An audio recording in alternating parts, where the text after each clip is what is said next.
हमने प्रोग्राम के आगाज़ में ही बात की थी सेहत की, तो जो हमारा दूसरा सेगमेंट है उसका सेहत से बहुत बड़ा ताल्लुक है और जो दूसरा सेगमेंट है हमारा वो बहुत मोस्ट इम्पॉर्टेंट मुंह की सफाई के हवाले से है। और आपको पता है कि मुंह की सफाई पूरे जिस्म की सेहत के ऊपर बहुत ज़्यादा असरात मुरतब करती है। तो इसके लिए जो है वो हमने अपने स्टूडियो में अपने साथ इस प्रोग्राम में जो है वो मदऊ किया है डॉक्टर इमरान ज़ियाद साहब को। डॉक्टर इमरान ज़ियाद साहब जो हैं वो मायनाज़ डेंटल सर्जन है। आपका बहुत बहुत शुक्रिया, आपने हमें जो है वो ज्वाइन किया बहुत आज के शुक्रिया। इस प्रोग्राम में। डॉक्टर साहब, हमारा आज का जो ये प्रोग्राम है वो सेहत के हवाले से है कि वो कौन कौन सी स्टेप्स हैं, वो कौन कौन से इकदाम हैं जो हमें करने चाहिए और हम अपनी लाइफ को जो है ना वो हेल्दी रख सकते हैं। और उसके बाद ये है कि डॉक्टर्स से बचा जा सके, दवाइयों से बचा जा सके, इस तरह का जो लाइफस्टाइल हमारा होना चाहिए। मुंह की सफाई जो है वो कितनी इम्पॉर्टेंट है किसी भी फ़र्द की जो जिस्मानी सेहत है उसके हवाले से? यहाँ मैं आपको बता दूं कि मुंह एक ऐसा चैनल है जिसके थ्रू ही सब आपके सेहतमंद अज्जा भी जा सकते हैं अंदर और जरासीम भी अंदर जा सकते हैं। मैं इसकी मिसाल अपने मरीज़ों को ये दिया करता हूँ कि आप जिस प्लेट में खाना खाते हैं या जिस ग्लास में पानी पीते हैं वो कैसा होना चाहिए जी, साफ़ होना चाहिए। तो ब्रश आप कब करते हैं? वो जी 2-3 दिन बाद या सुबह उठ के। ब्रश करने का जो असल वक्त है वो रात को सोने से पहले है। दिन में तो आप खाते पीते रहते हैं, पानी पिया, चाय पी, कोई राइट ड्रिंक राइट पी लिया, विजिटिंग, तो आपका मुंह साफ़ हो गया। रात को जो आप खाना खा के लेफ़्ट ओवर्स के सांस होते हैं तो हमारे मुंह का जो थूक है उसमें मौजूद बैक्टीरिया उस लेफ़्ट ओवर को डिकम्पोज करके या तो मसूड़ों से खून आने का बायस बनते हैं या दांतों में कैविटी लगती है और सबसे बड़ी बात मुंह से स्मेल आती है। ओ। इसके अलावा जितने भी मसूड़ों के अमराज हैं उनको अगर आप अनट्रीटेड छोड़ दें, इग्नोर करें कि यार कोई नहीं, ब्लड ही आ रहा है ना, क्या हुआ, वो सबसे ज़्यादा पहले ख़तरा दिल को होता है। दिल की बीमारियों को एक बड़ी वजह में से मसूड़ों का अच्छा अच्छा अच्छा ख़राब अच्छा होना भी अच्छा, है। डॉक्टर साहब ये आपने बहुत मतलब कि ऐसी कीमती चीज़ बताई है कि स्पेशली वो फैमिलीज़ जिनमें ख़ानदानी तौर पे जो है वो दिल के अमराज हैं, बिल्कुल उनको ऐसा है। इसके ऊपर तवज्जो देनी चाहिए कि बहुत जो आपके मुंह की सफाई है, स्पेशली आपका दांत साफ़ करना, अगर आप इसके ऊपर तवज्जो नहीं देते हैं तो ये दिल के अमराज इसका बायस बनते हैं। इसकी एक मैं आपको बताऊं कि जितने भी कार्डिक सर्जन्स हैं वो अक्सर कार्डिक प्रोसीजर से पहले, दिल के ऑपरेशन से पहले डेंटल क्लियरेंस लेते हैं हमसे कि आया ये इस पेशेंट के दांत और मसूड़े इस काबिल हैं कि हम इनको आगे ऑपरेट कर सकें। क्योंकि दिल के ऑपरेशन से पहले अगर मसूड़े ख़राब हैं, कोई दांत हिल रहा है, कोई निकलने वाला है, तो वो ना सिर्फ मुंह को तो ख़राब रखता है, वो कार्डिक प्रोसीजर्स को भी अफेक्ट कर सकता है बाद में। अच्छा डॉक्टर साहब, दो ऐसी चीज़ें आपने बताई हैं जो कि अपनी लाइफ में मैंने ज़्यादा ना सुनी बल्कि पहली दफ़ा सुनी है। एक तो ये कि अगर तो आप डेली अपना दांत साफ़ नहीं करते हैं तो आपको दिल का आर्ज़ा जो है वो लाक हो सकता है, ये उसके ऊपर असरअंदाज हो सकते हैं। दूसरा ये है कि हम स्कूल भी जब जाया करते थे तो टीचर पूछा करते थे दांत साफ़ करके आए, मतलब कि आज तक हमें ये किसी ने नहीं कहा कि रात को दांत साफ करके सोए थे। ये बड़ी कीमती चीज़ है और ये मेरा ख्याल है आगाही की कमी है जिसकी वजह से लोगों को नहीं पता। बिल्कुल, गलत चीज़ तो हर दौर में गलत है, चाहे वो 1000 साल पहले से गलत आ रही हो। एक मिथ है कि सुबह उठ के ब्रश करें लेकिन नाश्ते के बाद करें, क्योंकि नाश्ते के बाद से लेके लंच तक फिर 4-5 घंटे होते हैं जिसमें बहुत से लोगों का पेशा ऐसा है कि वो खामोश रहते हैं, कुछ खाते पीते नहीं हैं। तो तकरीबन वही सूरत है जो रात सोने के दौरान है, ठीक है। कोई अच्छा डॉक्टर इनटेक नहीं है। साहब, एक और भी चीज़ है, आज तक हमने जो, चूँकि आप बहुत डिफरेंट बातें कर रहे हैं, हमने तो आज तक ये देखा है कि मुँह की सफाई से मुराद ये दांत की साफ़ किए, ब्रश किया और बात ख़त्म। क्या बस यही है या मुँह की सफाई के कोई और भी चीज़ें हैं जो हमें करनी चाहिए? अगर सही तरीके से ब्रश करें तो मसूड़े भी साफ़ होने चाहिए, बिकॉज जो दांत और मसूड़ा जहाँ पे मिलते हैं वहाँ पे हाफ सर्कल बनता है, सबसे ज़्यादा एग्जैक्टली। प्लाक वहाँ जमती है।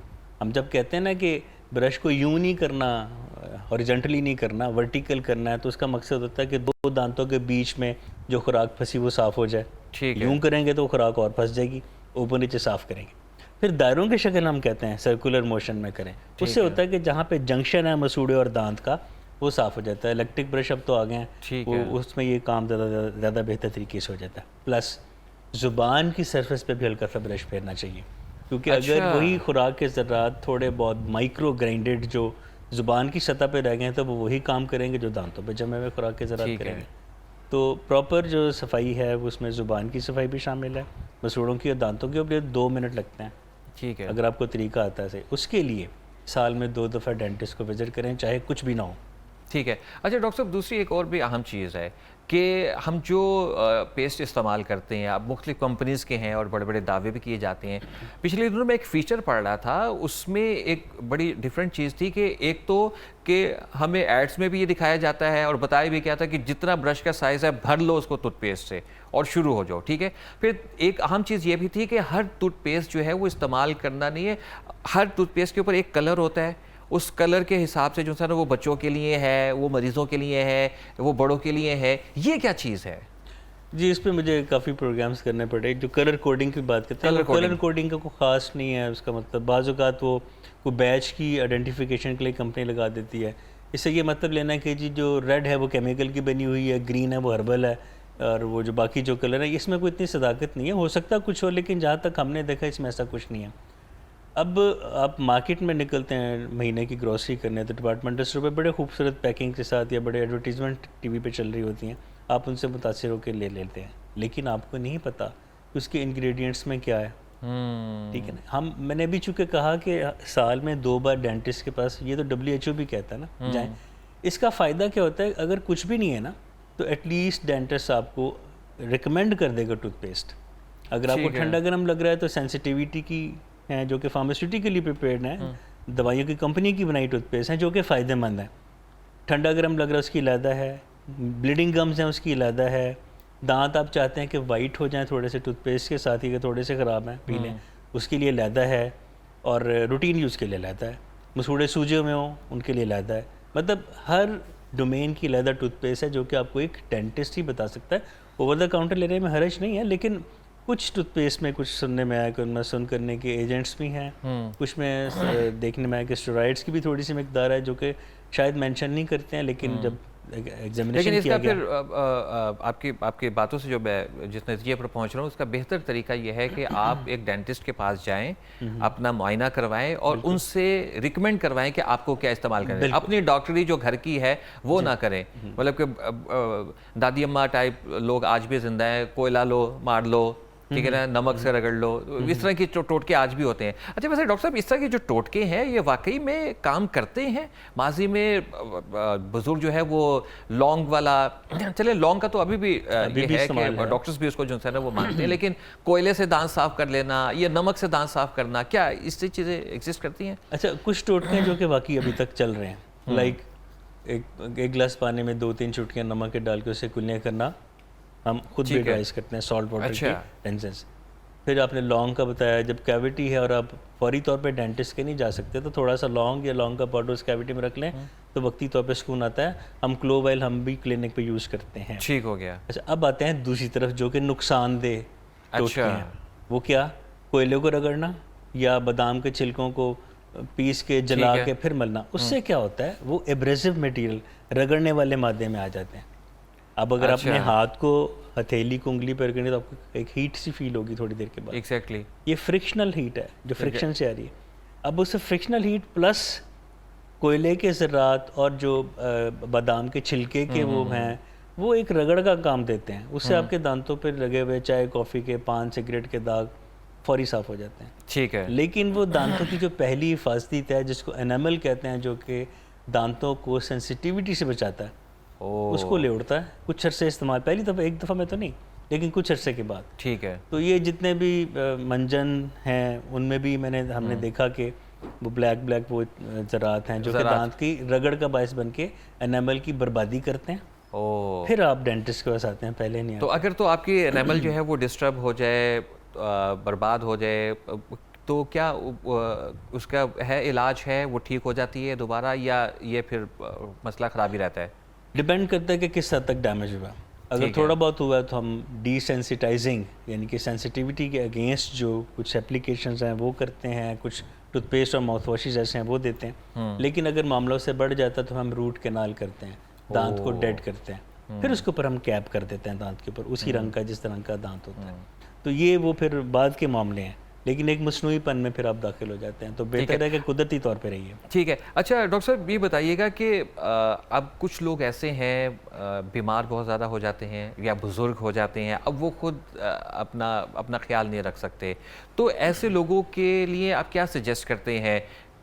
माउथ वॉश भी मार्केट में है, 2 दफ़ा कुल्ली करवा दी ठीक हो गया, या ये कोई सही तरीका है इनको हैंडल करने का? बिल्कुल।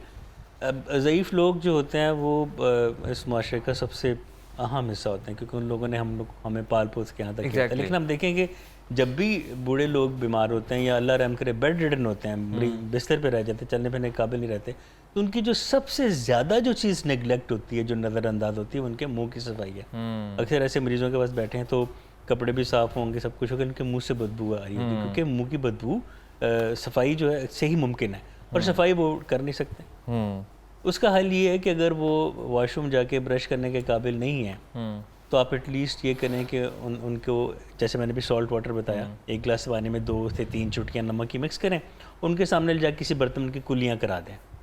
ठीक है, क्योंकि इससे ये होगा कि जितने लेफ़्ट ओवर हैं वो नमक चूँकि एंटीसेप्टिक है उससे साफ़ हो जाएगा। अगर खुदा ना खास्ता वो इस काबिल भी नहीं है कि कुल्ली कर सकें, तो आप एक रुई का एक गोला सा बनाएं, उसको नमकीन पानी में डुबोएं और उनके मुँह में फेर दें। ख़ास तौर पर ये जगह जहाँ पे ये होंठ और दांत या और गाल और दांतों के दरमियानी जगह, यहाँ पे खुराक जमा रहती है खाने के बाद, या ज़ुबान के नीचे, तो अपने आप हाथों से आप उनके कॉटन ग्लव्स पहन लें और कॉटन गीली करके नमकीन पानी में ज़ुबान के नीचे और चीक और ये होंठों के साथ जगह दांतों में, इस जगह को साफ़ कर दें। ये काफ़ी हद तक कामयाब होता है। अच्छा डॉक्टर साहब, एक बहुत अहम चीज़, अब आप जिस तरीके से इतनी चीज़ें बता रहे हैं, इससे साफ ये ज़ाहिर हो रहा है कि जब आप क्लिनिक में अपने पेशेंट्स को देखते हैं तो आप बड़ी तवज्जो के साथ, और सिर्फ पैसा नहीं कमा रहे, आप सेहत के ऊपर भी तवज्जो दे रहे हैं। ये मैं बात आपसे इसलिए कर रहा हूँ कि मेरी अपनी साथी एंकर कुलीग, उनके दांतों में गैप था, वो गैप का इलाज करवाने के लिए एक डेंटिस्ट के पास गई। डेंटिस्ट ने उनको रिकमेंड किया कि नए दांत लगेंगे।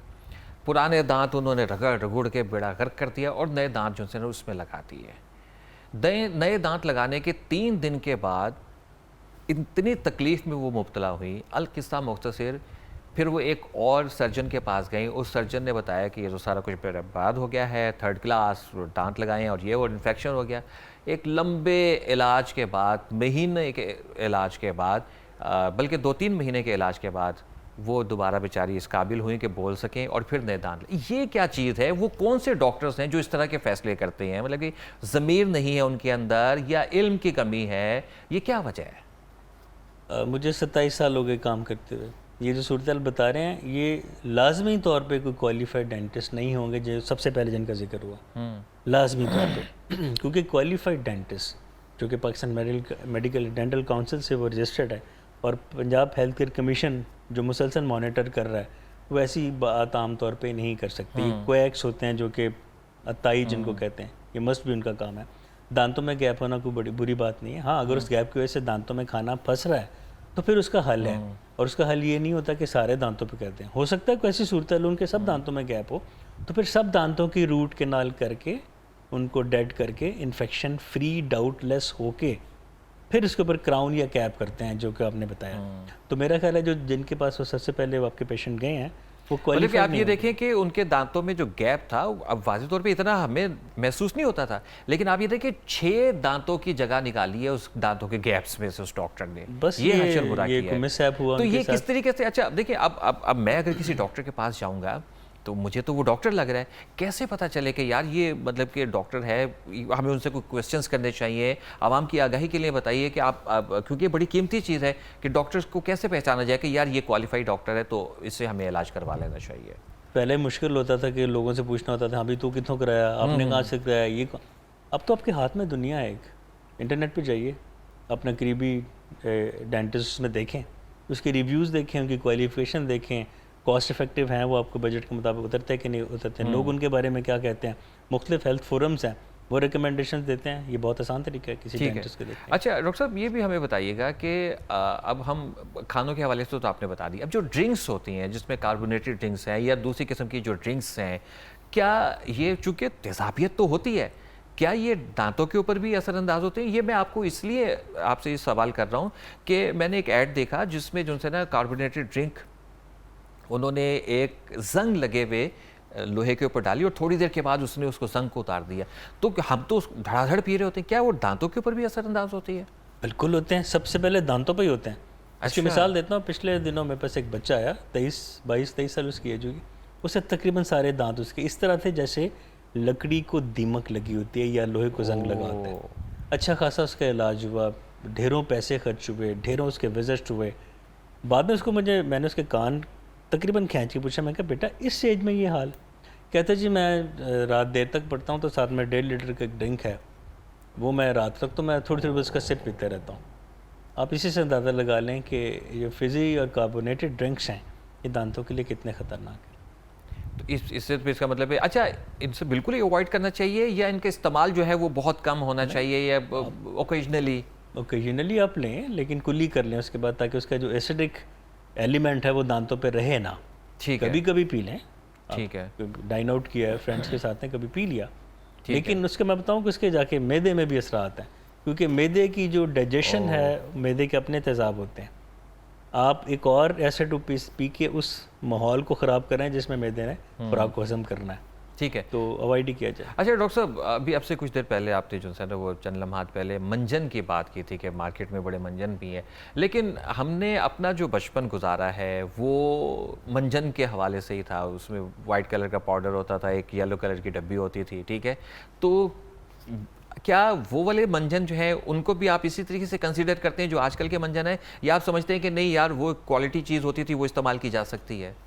बुराई हर दौर की बुराई होती है। अच्छा, हाँ जी, तो मैं नहीं समझता कि जब तक कि वो रेगुलेटरी जो इदारे से मंजूर शुदा अगर नहीं है तो फिर सही नहीं है। अगर वो मंजन अप्रूव्ड है, जो हेल्थ हमारे ड्रग फोरम्स हैं या हेल्थ रजिस्ट्रेशन अथॉरिटी है, ड्रग DRA, अगर उससे अप्रूव्ड है तो ठीक है, अगर उससे नहीं है तो फिर ठीक नहीं है। और उनको तो उसका एक तरीका होता था उंगली से इस्तेमाल करने का, वो तो ब्रश से भी इस्तेमाल नहीं होते थे, बल्कि आप अपनी बात बताया कि वो उंगली से तो फिर रगड़ आएगी ना, रगड़ से फिर एनामल डिस्टर्ब। अच्छा, एक बड़ी मजे की चीज़ है, मैं पिछले दिनों सोशल मीडिया, आपको पता ना कि आप बहुत सी चीज़ें आपके सामने आती हैं।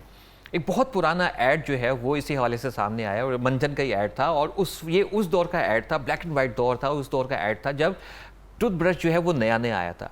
इतनी मुखालफत उसमें टूथब्रश की और मंजन की तारीफ़ें, और फिर उसके बाद उंगली से मंजन करने की तारीफ़ें। तो मतलब कि मेरे कहने का मतलब ये था कि उन वक्तों में तो इस तरीके से ब्रश को जो है वो नेगेटिव लिया जाता था, लेकिन अब आप जिस तरीके से आप चीज़ें बता रहे हैं तो ब्रश के बगैर तो बहुत मुश्किल हो जाएगा। आप तो अपने मुँह में जो है वो जरासीम लेके फिर रहे हैं। बिल्कुल ऐसे ही सर, हर चीज़ की शुरू में मुखालफत होती है। हवाई जहाज़ और माइक की मुखालफत करने वाले आज सबसे ज़्यादा आजकल वही यूज़ कर रहे हैं। तो हर नई चीज़, इंसान थोड़ा मुश्किल से अपनी रवायत को तोड़ता है। आसानी पसंद है ना, सहल पसंद है, तो नई चीज़ को मुश्किल से बर्दाश्त करता है। ब्रश मिसवाक को देख के बनाया गया है, ठीक है। मिसवाक के देखें फाइबर पे आप टूथपेस्ट नहीं भी लगाते, वो साफ कर रहा होता है। लेकिन मिसवाक चूँकि बहुत पीछे तक नहीं जाती, तो एंगल हेड वाले ब्रश उसी को देख के बनाए गए। तो आप समझें कि जो ब्रश है वो मॉडिफाइड मिसवाक है। राइट, ठीक है। अच्छा डॉक्टर साहब, हमारे सेगमेंट का वक्त जो है वो ख़त्म हो जाता है, तो कोई पैगाम जो आप अपने सुनने वालों के लिए, अपने पेशेंट्स के लिए? फितरत की तरफ लौट आइए, रिफाइंड चीज़ों की बजाय ऑर्गेनिक चीज़ें खाइए, अपने जिस्म और अपने दांतों का ख्याल रखें, ताकि अल्लाह ताला की दी हुई खूबसूरत ज़िंदगी को खूबसूरत अंदाज से गुजार सकें। बहुत खूबसूरत बयान, मतलब कि अल्लाह ताला की दी हुई खूबसूरत ज़िंदगी, और खूबसूरत ज़िंदगी से मुराद ये नहीं है कि आपका चेहरा मेरा खूबसूरत है। खूबसूरत ज़िंदगी से मुराद ये भी है कि आप अगर सेहतमंद हैं और हेल्दी हैं,